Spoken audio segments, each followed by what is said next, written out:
Okay, so welcome to Gale Force 9 stand here at the London Toy Fair. Just going to go through a few things with you guys. About some of our new releases that we've got. So our biggest board game release at the moment is the Vault of Dragons, which you can just see up on the top shelf here. This is a licensed Dungeons & Dragons game from Wizards of the Coast that is designed and made by Gale Force 9, and we've actually got it here on the table in a very quick playthrough version. So what it becomes is a resource managing game where you're trying to get as much gold as you can, in essence going through the city of Waterdeep to try and do your absolute best to get into the Vault of Dragons. So the Vault of Dragons is where you will find Oronax the Dragon at the end, and what you will do is see if you can steal all the gold to win the game.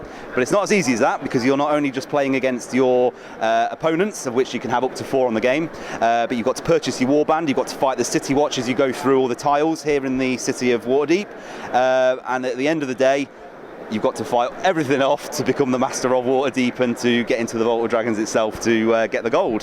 So that's what we're demoing here today. That's got a release date of the 26th of January worldwide, and we've been releasing it this week to retailers, so you can go down and pick it up at the weekend. What else have we got here? So we've got Firefly Adventures. So Brigands and Browncoats is based on the film Serenity for Firefly, and it's a skirmish-based game where you will be going down to complete missions. So that could be to gain as much money as possible or to rescue a scientist. It's a pre-packaged game, so it's all ready to go. All you need to do is open the game up and start playing. It's actually a solo board game. So you can play yourself versus the game, and you've got thugs and cowboys, and the thugs and the cowboys are doing everything they can to try and defeat you. But it can also play up to 5 players, and all 5 people can co-op together to try and get the end result of the mission.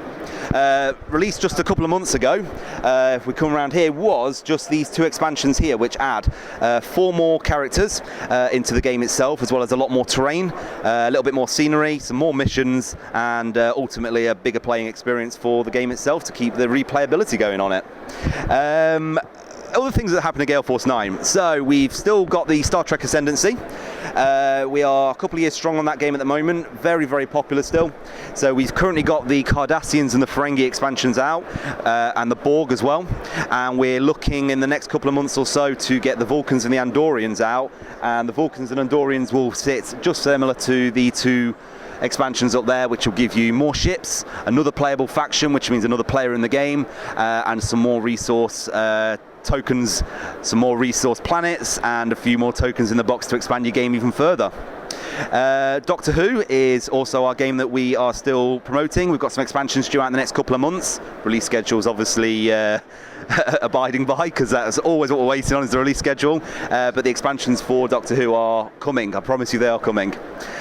Finally, Dungeons & Dragons is a license. So we've already gone through the board game itself.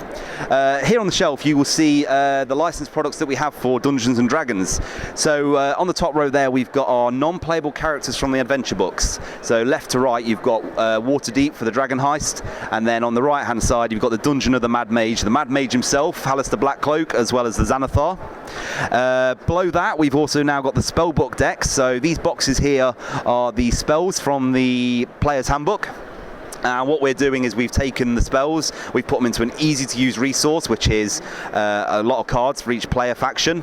The Arcane being the biggest, over 270 cards, and whereby they can look at the spells and they have them in an easy-to-use resource for Dungeon Masters or indeed players.